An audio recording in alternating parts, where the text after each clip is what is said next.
He was no bigger than a squirrel when someone first spotted him, pressed into the shadows where two brick walls met behind a hardware store on the edge of town. At first glance, he looked like any abandoned kitten, frail, filthy, and trembling from the cold. But the closer they looked, the more something felt off. Those ears, those eyes, the way he watched every movement. It wasn't what anyone expected to see in a place like this. By the time wildlife rehabilitator Sarah Mitchell arrived, she was bracing herself for the worst. Yet the tiny creature wasn't just clinging to life. He was staring at her with a gaze that stopped her in her tracks. She had rescued countless wild animals before, but this one was different. This one didn't behave the way wild hearts are supposed to. What came next wasn't just another rescue story. It was something Sarah couldn't explain, even to herself. Before we start, hit the like button and make sure to subscribe if you haven't, and hit that notification bell so that you won't miss any new stories. The October wind cut sharp through the alley behind Morrison's hardware store in Prescott, Arizona, carrying with it the scent of creosote and approaching rain. Sarah Mitchell had been running the Copper Canyon Wildlife Rehabilitation Center for 15 years, but the call that came that Tuesday morning would stay with her for the rest of her life. "There's something back here," the voice on the phone had said. Old Frank Morrison himself, whose family had run the hardware store since 1952. Thought it was a kitten at first, but Sarah, "I don't think it's a regular cat. It's got these little tufts on its ears, and the eyes, they're different."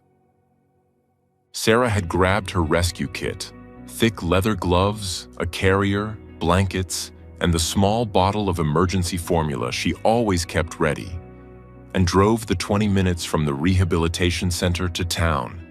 The morning sun was just beginning to warm the high desert, painting the Bradshaw Mountains gold against the clear sky.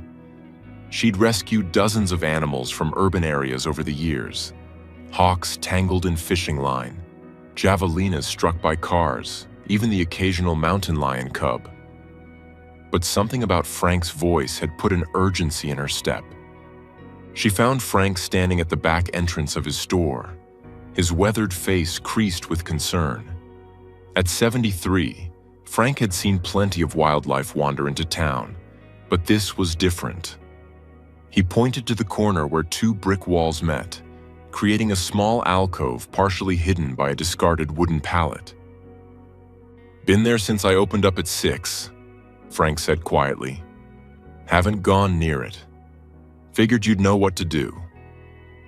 Sarah approached slowly, her trained eyes taking in every detail. The first thing she noticed was how small it was. No bigger than a squirrel, really, huddled into the furthest corner of that brick alcove. The fur was matted and dirty, a mottled brown and gray that would have been beautiful if it weren't so dulled with grime. But it was the ears that confirmed what Frank had suspected. Those distinctive black tufts that marked this as no ordinary feline. It was a bobcat kitten, and from the looks of it, no more than 5 weeks old. The cub's eyes, pale green and far too large for its gaunt face, locked onto Sarah's as she knelt down about 6 feet away. Even from that distance, she could see the rapid rise and fall of its tiny chest, the way its body pressed impossibly tight against the cold brick as if it could disappear into the wall itself. This wasn't just fear. This was the bone-deep terror of a wild creature who had lost everything familiar. "Hey there, little one," Sarah whispered, her voice soft as morning mist. "You're okay. You're safe now." The cub's response was a sound she'd never forget. A growl that tried so hard to be fierce but came out as little more than a raspy wheeze. This baby was fighting with everything it had left, which wasn't much. Sarah could see the pronounced ridge of its spine, the way its hip bones jutted sharply beneath the matted fur. This kitten had been alone for days, maybe longer. Moving with practiced patience, Sarah pulled on her thick leather gloves. In 15 years of wildlife rehabilitation, she'd learned that frightened animals could do surprising damage, even small ones. She'd seen a 3-pound screech owl put talons through a volunteer's hand, and a bobcat kitten, even a starving one, had claws and teeth designed by nature to be weapons. "Frank," she said without looking back, "can you get me that old towel from my truck? The green one in the back." As Frank's footsteps retreated, Sarah continued her soft monologue to the kitten. She'd learned long ago that the sound of a calm human voice could sometimes work miracles with frightened animals. She told the kitten about the warm enclosure waiting at the rehabilitation center, about the bottle of formula she'd warm up just right, about the soft blankets and the quiet, safe space where it could rest. The kitten's growl had faded to a continuous low rumble, more exhaustion than threat. Its eyes never left Sarah's face, those wild green orbs holding a mixture of fear and something else. Perhaps the tiniest spark of hope. Or maybe that was just Sarah's imagination. When Frank returned with the towel, Sarah knew she had to move quickly. The kitten was weakening before her eyes, its head beginning to droop despite its best efforts to stay alert. With movements born from years of practice, she spread the towel wide and, in one smooth motion, scooped the tiny creature up, wrapping it securely but gently. The fight the kitten put up broke her heart. It twisted and snarled, trying to bite through the towel with teeth barely bigger than rice grains. Its claws, sharp despite its weakened state, caught in the fabric as it struggled. But the fight lasted only seconds before exhaustion won. The kitten went limp in her arms, breathing hard, defeated. "Is it going to make it?" Frank asked, and Sarah heard in his voice the same concern she felt weighing on her own chest. "I'm going to do everything I can," she promised, already moving toward her truck. The carrier was ready, lined with soft fleece that would hold warmth. She placed the wrapped kitten inside carefully, noting how it immediately pressed itself into the furthest corner, making itself as small as possible. The drive back to the rehabilitation center felt both endless and too quick. Sarah's mind was already running through the protocols. First, warmth. Hypothermia was a killer for young wildlife. Then, a thorough examination to check for injuries, parasites, or illness. Fluids would come next, subcutaneous if the kitten was too weak to drink.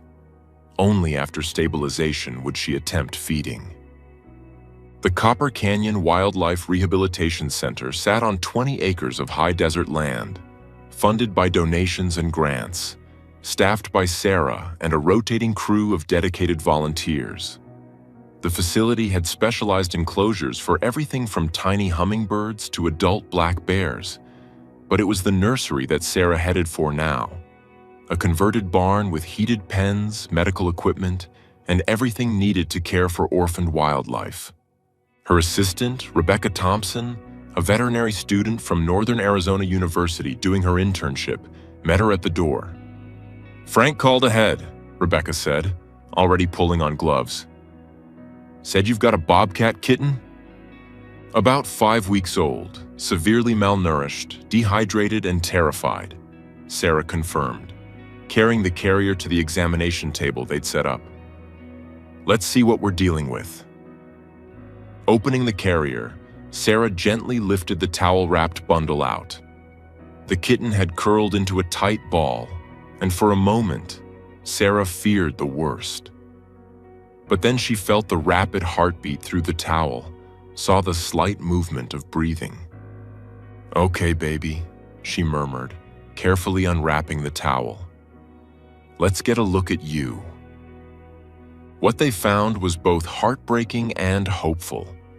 The kitten was a male, probably about 4 pounds when he should have been closer to 7 at this age. His paw pads were raw, suggesting he'd traveled a considerable distance. There were no obvious injuries, no signs of disease, but his body temperature was dangerously low, and his gums were pale from dehydration. "Get the heating pad," Sarah instructed Rebecca, who was already moving. "Set it on low and grab the fluid bag from the warming cabinet." Working together with practiced efficiency, they began the process of saving a life. The subcutaneous fluids went in first, creating a small bubble under the kitten's skin that would slowly absorb and rehydrate his body. The kitten barely protested, too weak to fight anymore. They placed him on the heating pad, covering him with a soft blanket, monitoring his temperature carefully. "What do you think happened to him?" Rebecca asked, preparing a bottle of specialized formula designed for wild felids. Sarah shook her head, watching the tiny chest rise and fall. "Most likely orphaned. Mother could have been hit by a car. Route 89 runs right through prime Bobcat territory.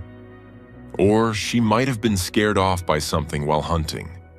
At 5 weeks, kittens are just starting to follow their mothers on hunts, but they're nowhere near ready to survive alone."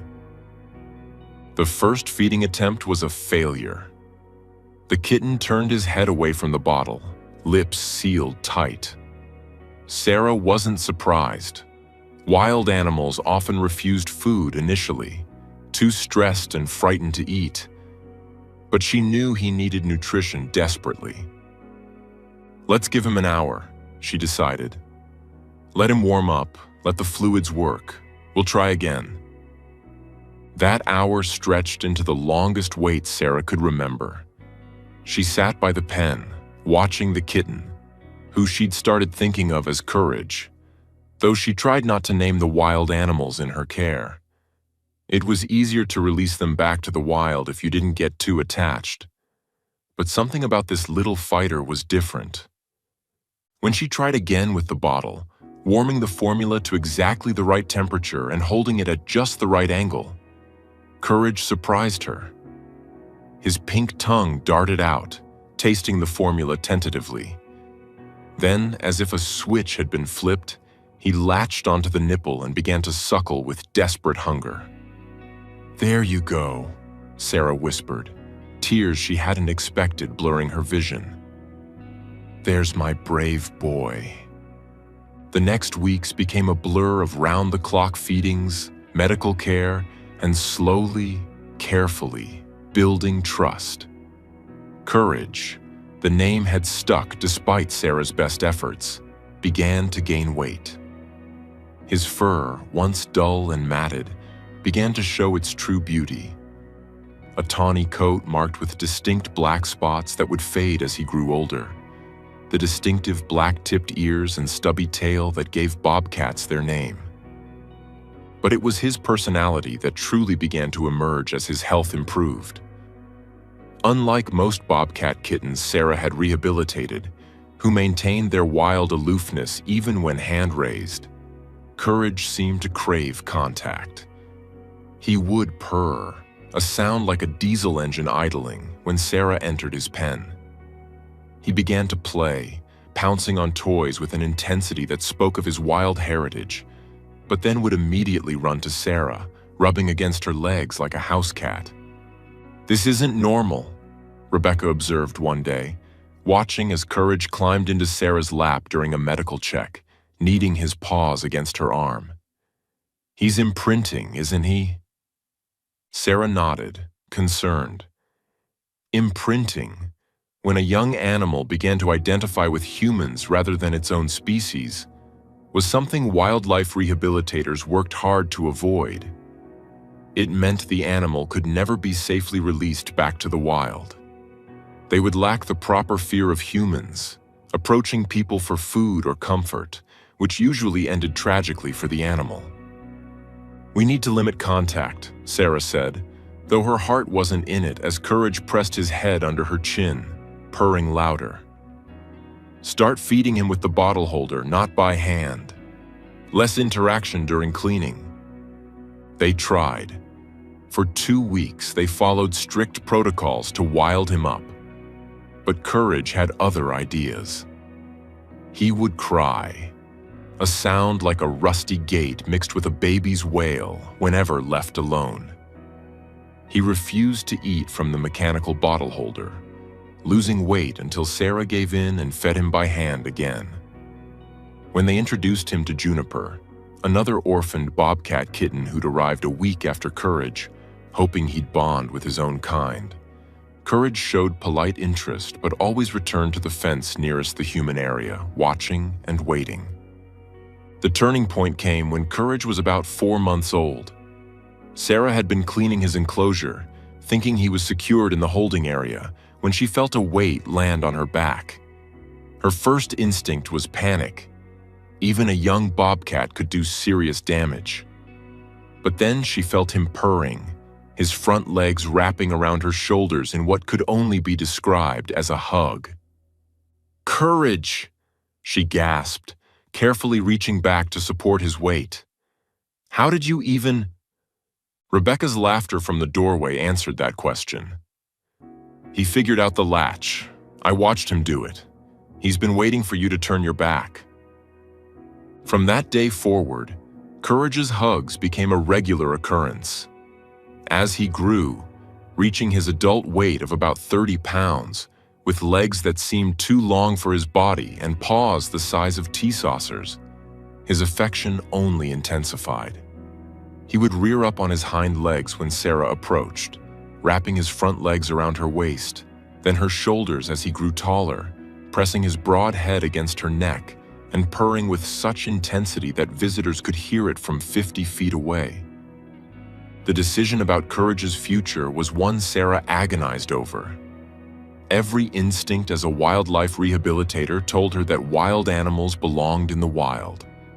But extensive consultation with veterinarians and behavioral specialists confirmed what Sarah already knew in her heart. Courage could never survive in the wild. His imprinting was complete and irreversible. He saw humans as his family, his pride. To release him would be a death sentence. But there was another issue.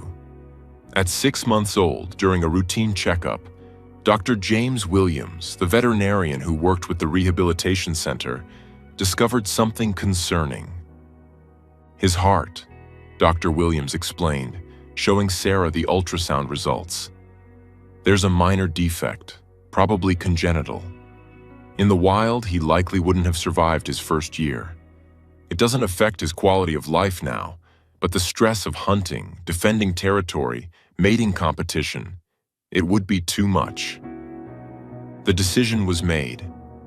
Courage would become an education ambassador for the Copper Canyon Wildlife Rehabilitation Center. Sarah applied for the necessary permits, built a specialized enclosure that balanced his need for space with his desire for human interaction, and began the process of training him for educational programs. It was a role Courage seemed born for.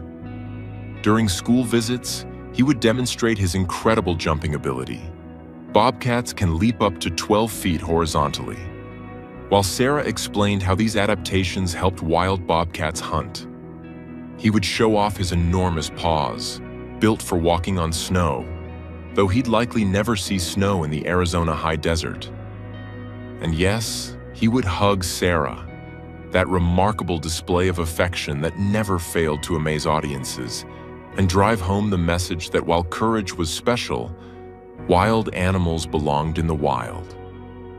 He's not a pet, Sarah would always emphasize to the wide-eyed children and adults who watched Courage wrap his legs around her shoulders, his purr audible even without a microphone.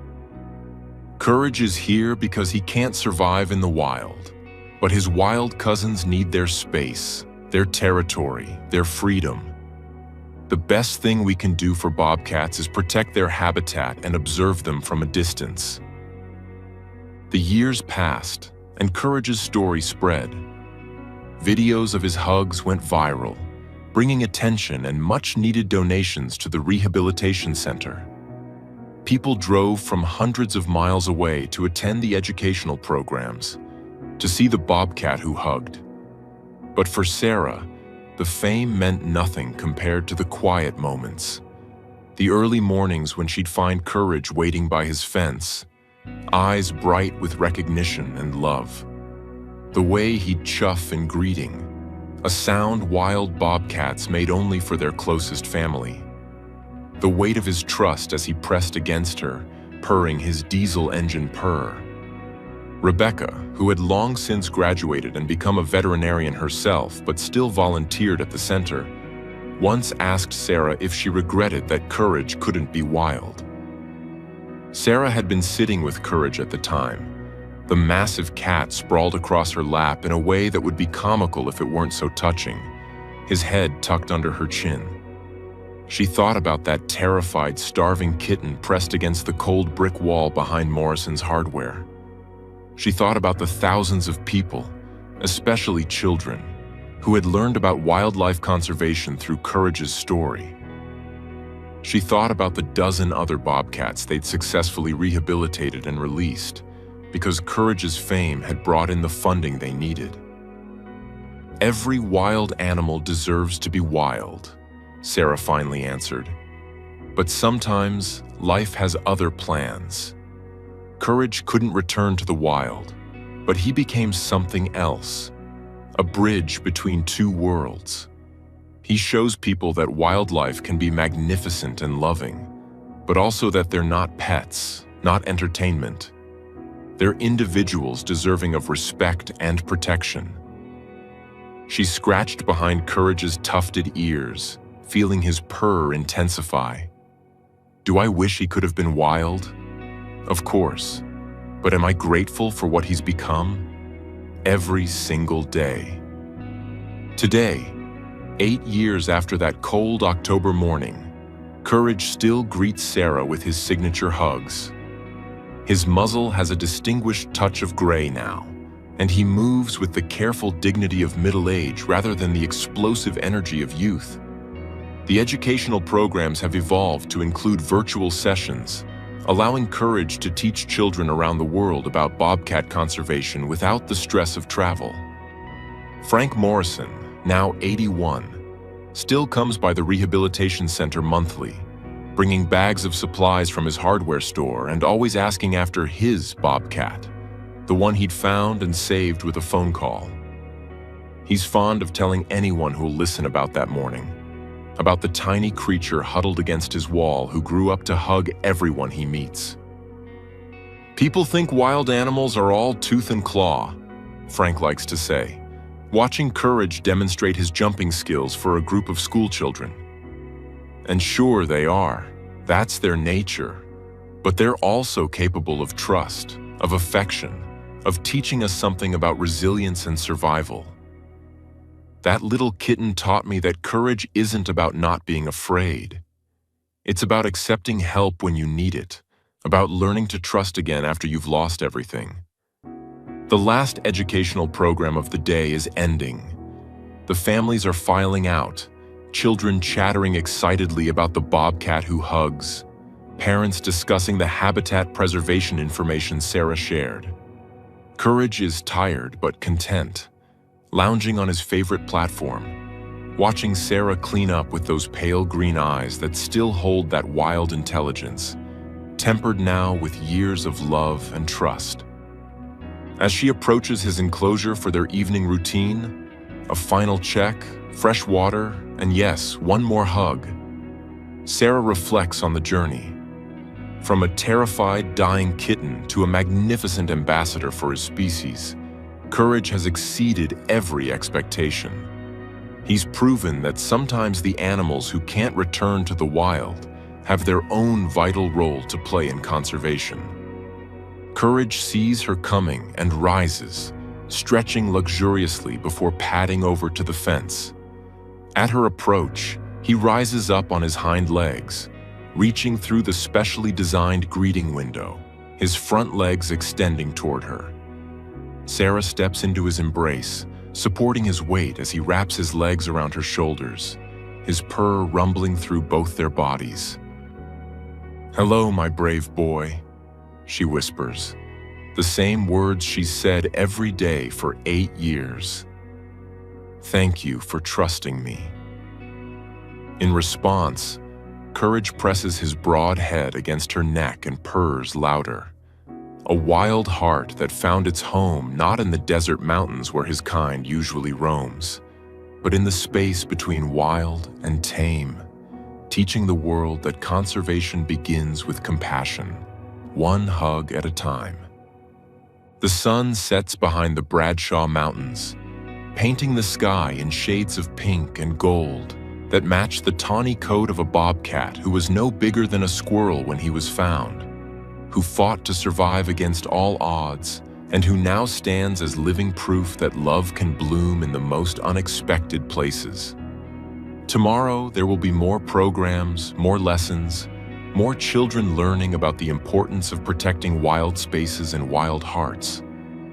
But tonight, there is just this: a woman and a bobcat, bound by a rescue that became a friendship, a terror that transformed into trust, and a love that bridges the gap between two worlds, wild and human, forever intertwined.